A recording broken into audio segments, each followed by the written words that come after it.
मध्य प्रदेश के धार स्थित भोजशाला परिसर को लेकर आर्कियोलॉजिकल सर्वे ऑफ इंडिया यानी एएसआई ने 2000 से ज़्यादा पन्नों की सर्वे रिपोर्ट हाईकोर्ट की इंदौर बेंच को सौंप दी है और अब हाईकोर्ट इस पर 22 जुलाई को सुनवाई करेगी। सर्वे रिपोर्ट के मुताबिक यहाँ 94 मूर्तियाँ, 106 स्तंभ और भित्ति चित्र से सजे 82 लंबे स्तंभ मिले हैं। मूर्तियों के कई टुकड़े भी मिले हैं।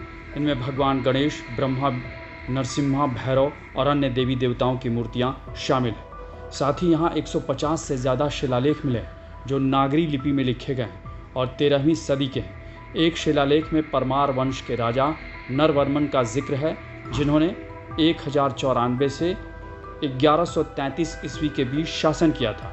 एक शिलालेख पर खिलजी शासक महमूद शाह का भी उल्लेख है जिसने मंदिर को मस्जिद में बदल दिया था। कुछ शिलालेखों में ओम सरस्वते नमः और ओम नमः शिवाय जैसे मंत्र भी लिखे हैं। देखा जाए तो 11वीं सदी में बनी ये भोजशाला हिंदुओं और मुस्लिमों के बीच विवाद का विषय। हिंदू पक्ष भोजशाला को वाग देवी यानी सरस्वती देवी का मंदिर कहता है, जबकि मुस्लिम पक्ष से कमाल मौला मस्जिद बताता है। इस बीच सर्वे रिपोर्ट के बाद सुप्रीम कोर्ट के वरिष्ठ वकील अश्वनी उपाध्याय का एक बयान आया है जो चौंकाने वाला है और काबिले गौर भी है। भोजशाला की एएसआई की रिपोर्ट आ गई है और एएसआई की रिपोर्ट में स्पष्ट कर दिया गया है कि ये जो भोजशाला है ये मस्जिद नहीं बल्कि मंदिर था।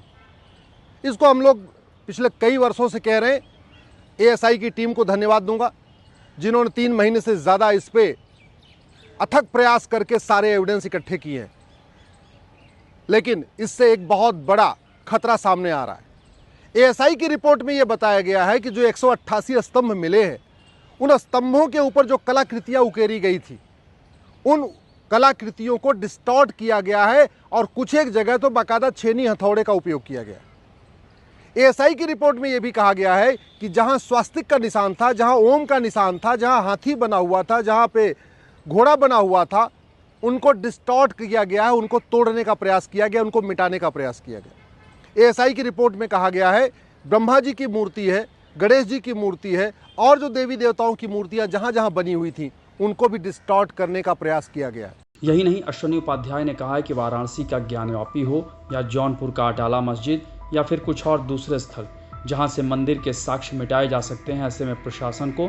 तत्काल इन जगहों को अपने कब्जे में ले लेना चाहिए। सरकार तत्काल उन सभी स्थानों को अपने कंट्रोल में ले जहां मंदिरों को तोड़ के मस्जिद बनाई गई है, क्योंकि जैसे भोजशाला में सारे सबूत मिटाने का प्रयास किया गया है वैसे ही जौनपुर के अटाला में भी सबूत मिटाया जा रहा है, पांडुआ में भी सबूत मिटाया जा रहा है, भद्रकाली में भी सबूत मिटाया जा रहा है। भोजशाला में सबूत मिटाने का तो ऑलरेडी आपके पास एविडेंस आ चुका है, एएसआई ने बता दिया है।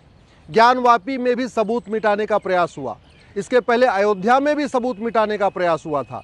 तो भारत में जहाँ जहाँ मंदिरों को तोड़ के मस्जिद बनाई गई है, अब वहाँ के लोग जो वहाँ जिनका कब्जा अवैध, उनको लगता है कल को एएसआई की जांच हो जाएगी, मामला कोर्ट में जाएगा, तो एक काम करो, सबसे पहले इनके एविडेंस मिटा दो। वहाँ पे लगातार या तो वाइट वॉश किया जा रहा है, पत्थरों को तोड़ा जा रहा है, जो देवी देवताओं की मूर्तियाँ उनको हटाया जा रहा है, जो ओम के निशान होते हैं, स्वास्तिक के निशान होते हैं और जो हिंदू संस्कृति में और जितने भी निशान होते हैं सबको डिस्ट्रॉय किया जा रहा है, ख़त्म किया जा रहा है। इसलिए तत्काल, चाहे वो जौनपुर का अटाला है या भद्रकाली है, भोजशाला है या भारत में ऐसे जितने भी स्थान हैं, उनको तत्काल सरकार अपने संरक्षण में ले ले और वहाँ से जो नमाज वगैरह चल रही है उसको बंद करने की ज़रूरत है। यही नहीं, अश्वनी उपाध्याय का ये भी कहना कि जैसे क्रिमिनल लॉ को बदला गया उसी तरह सिविल लॉ में भी बदलाव हो जिससे ज़मीन से संबंधित केस का जल्द से जल्द निपटारा हो सके। इंडियन पिनल कोड बदल गया, क्रिमिनल प्रोसीजर कोड बदल गया, एविडेंस एक्ट तो बदल गया, लेकिन सिविल प्रोसीजर कोड जिससे ये मठ मंदिर का पूरा विवाद चलेगा, उसी से डिसाइड होगा, वो 1908 वाला ही चल रहा है।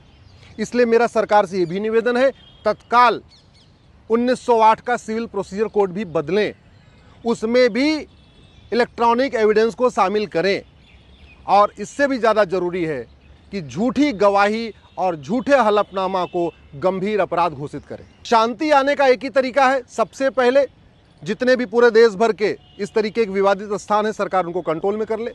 एक साथ सभी जगहों पे एएसआई का सर्वे करा के सारे एविडेंस इकट्ठा कर ले, क्योंकि पहले जितने बर्बाद हो गए, चलो वो तो बर्बाद हो गए, कम से कम जो बचे हुए प्रमाण हैं मंदिर के वो न बर्बाद हो पाए। इसलिए फटाफट सभी स्थानों का एएसआई का जांच कराना जरूरी है। स्पेशल कोर्ट बना बना के सारे मुकदमों का फैसला 1 साल में कराया जाए। अगर देखा जाए तो हाई कोर्ट ने 11 मार्च को एएसआई को भोजशाला परिसर का साइंटिफिक सर्वे करने का आदेश दिया था और 22 मार्च से एएसआई ने यहां सर्वे शुरू किया, जो करीब 98 दिनों तक चला। इसके बाद एएसआई ने अपनी रिपोर्ट सौंप दी। आपको बता दें कि 1 अप्रैल को सुप्रीम कोर्ट ने भोजशाला परिसर के साइंटिफिक सर्वे पर रोक लगाने से इनकार कर दिया था। साथ ही कहा था कि सर्वे के आधार पर कोई भी कार्रवाई उसकी अनुमति के बगैर नहीं की जाएगी। कहा जाता है कि 1305 ईस्वी में अलाउद्दीन खिलजी ने भोजशाला को ध्वस्त कर दिया। इस बीच 1909 में धार रियासत ने भोजशाला को संरक्षित स्मारक घोषित कर दिया था। बाद में इसे पुरातत्व विभाग को सौंप दिया गया। इसकी देखरेख की जिम्मेदारी पुरातत्व विभाग के पास ही है। धार रियासत ने ही 1935 में यहाँ शुक्रवार को नमाज पढ़ने की भी अनुमति दी थी। पहले भोजशाला शुक्रवार को ही खुलती थी, लेकिन 1995 में यहाँ विवाद हो गया। इसके बाद मंगलवार को पूजा और शुक्रवार को नमाज पढ़ने की अनुमति दे दी गई। फिर 2016 में भी बसंत पंचमी और शुक्रवार एक ही दिन पड़ने के बाद यहाँ तनाव का माहौल बन गया था। यानी इसे लेकर बार बार विवाद होते रहते हैं। बहरहाल धार स्थित भोजशाला परिसर का विवाद को लेकर एएसआई की रिपोर्ट आ गई है और अब ये देखना दिलचस्प होगा कि अदालत इस मामले में क्या और किसके पक्ष में फैसला सुनाता है। इस पर पूरे देश की निगाहें होंगी। आपको हमारी ये रिपोर्ट कैसी लगी, इसे कमेंट बॉक्स में ज़रूर बताएं और अन्य खबरों से अपडेट रहने के लिए बने रहें हमारे साथ, क्योंकि हम हैं बुलंद भारत टीवी, ताकत आपकी।